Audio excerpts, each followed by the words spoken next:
Bienvenidos. Hola Camilo. Hola Nini. Estamos aquí en medio de la ciudad. Salimos a la calle a preguntarle a la gente si conoce sus derechos. Y esto fue lo que encontramos. ¿Conoce sus derechos fundamentales? ¿Qué? ¿Qué es eso?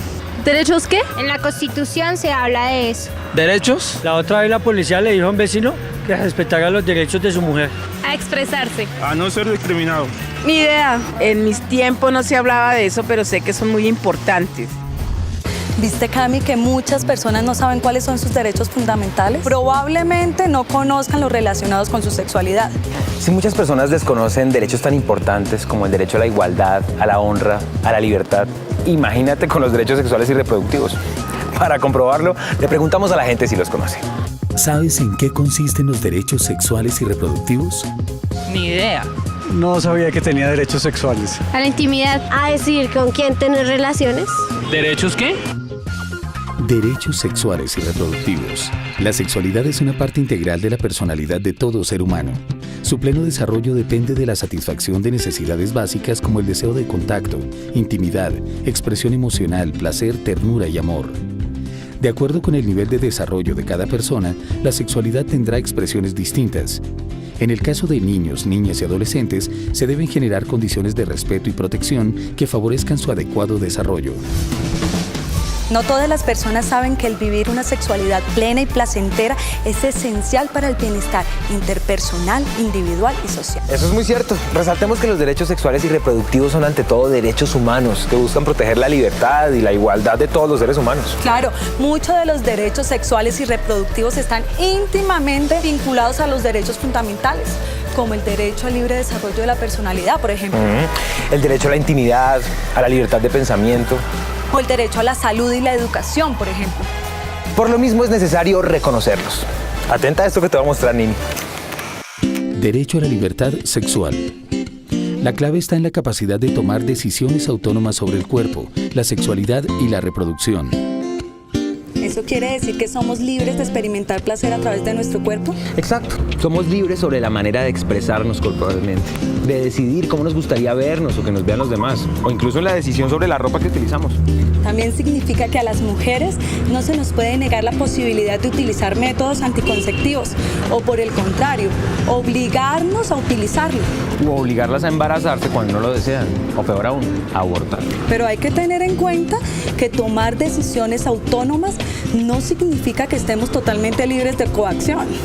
A veces sentimos presión y no nos damos cuenta. Incluso el uso del chantaje, la amenaza o la fuerza para lograr que las personas hagan algo que no desean. Derecho a la autonomía, integridad y seguridad sexual. Es la capacidad de reflexionar y actuar en función de los propios deseos, de elegir y actuar libremente, de gozar del cuerpo de acuerdo con un plan de vida. Y está relacionado con el derecho a la intimidad y a la libertad. Por ejemplo, todos tenemos derecho al disfrute del cuerpo y a no ser sometidos a ninguna clase de violencia psicológica, física o sexual. Derecho a la privacidad sexual. El derecho a la privacidad y al placer sexual significa que podemos decidir lo que queremos hacer con nuestros cuerpos y tomar decisiones sobre cómo vivir la intimidad con uno mismo y con los demás. Eso sí, siempre cuidando de no hacernos daño ni a los demás. Derecho a la equidad sexual. Derecho a la equidad sexual que implica el reconocimiento a la diferencia, a que somos personas distintas y que tenemos los mismos derechos y oportunidades. Este derecho sexual y reproductivo está íntimamente relacionado con el derecho a la igualdad. Y significa que no podemos discriminar a nadie por el solo hecho de ser diferente. En la sexualidad y en la reproducción, todas las personas estamos en igualdad de condiciones y tenemos los mismos derechos. Independientemente de si somos hombres o mujeres. De nuestra edad, raza, clase o condición social. Esto implica que debemos respetar las diferentes formas de expresión de la sexualidad y validar la de las personas con algún tipo de discapacidad física, cognitiva o emocional. La discriminación y la desigualdad afectan particularmente a las mujeres a lo largo de toda la vida. Sobre nosotras se ejercen amenazas, coerción y violencia con consecuencias y daños físicos, sexuales y psicológicos, simplemente por el hecho de ser mujeres. Derecho a la expresión sexual emocional. Toda persona tiene derecho a la comunicación con otros, a las expresiones de afecto, cariño y amor. Porque tener espacios para compartir con amigos y amigas y con nuestros familiares es importante para nuestra vida emocional. Eso incluye que uno pueda llorar o reír cuando lo sienta. Así es, Nini. Eso hace parte de la libertad que tenemos para expresarnos, así como también tenemos derecho a manifestar nuestra orientación sexual e identidad de género. Eso quiere decir que mujeres y hombres podemos expresar libremente nuestros comportamientos y manifestaciones físicas y corporales. Derecho a la libre asociación sexual. Significa que todos tenemos derecho a contraer o no matrimonio, al divorcio y a establecer otros tipos de asociaciones sexuales responsables. Ahora estamos con la coordinadora del programa Género y Salud Sexual, la abogada Elizabeth Castillo, que nos va a hablar un poco más acerca de este derecho. Bueno, el derecho a la libre asociación sexual es un avance importantísimo en el reconocimiento de los derechos sexuales de todas las personas. Consiste en la posibilidad de establecer relaciones de orden sexual y afectivo con cualquier persona y además independientemente de la función procreativa, independientemente de si se quiere o no tener hijos, independientemente de si se quieren casar o no, independientemente de si ya están casados o se quieren divorciar.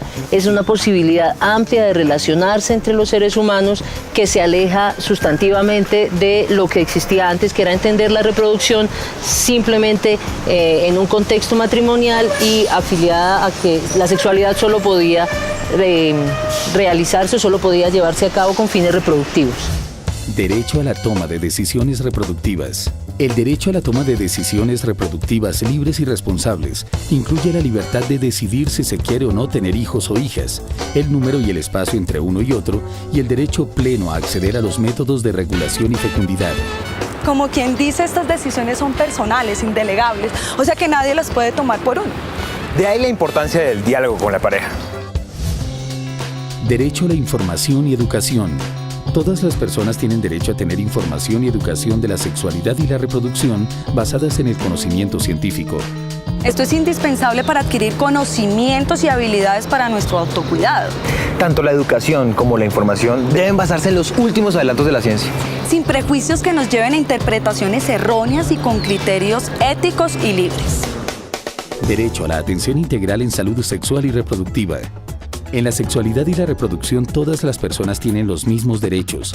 Por lo tanto, deben tener las mismas oportunidades de acceso a servicios de salud con calidad, recibiendo un trato amable, confidencial y sin discriminación. Eso significa que siendo adolescente tengo derecho a consultar y solicitar asesoría sobre métodos de planificación. Ante todo, tenemos derecho a cuidar nuestra salud y a que se nos atienda sin descalificaciones ni prejuicios. Todas nuestras dudas e inquietudes acerca de la sexualidad. Esto incluye una atención integral de nuestra salud emocional y no meramente el asesoramiento y la atención en materia de reproducción y enfermedades de transmisión sexual. Carmen, la salud sexual y reproductiva se refiere a un estado integral de bienestar físico, mental y social, y no simplemente a la ausencia de enfermedades. Estás en lo cierto, Nini. Incluye las relaciones democráticas y equidad entre ciudadanos y ciudadanas en las distintas áreas: económica, política, social y cultural. Para asegurar el desarrollo de una sexualidad saludable En los seres humanos. Los derechos sexuales deben ser reconocidos, Promovidos, respetados y defendidos Por toda la sociedad. con todos sus medios. La salud sexual es el resultado de un ambiente que reconoce, Respeta, promueve y permite ejercer estos derechos. Ministerio de la Protección Social.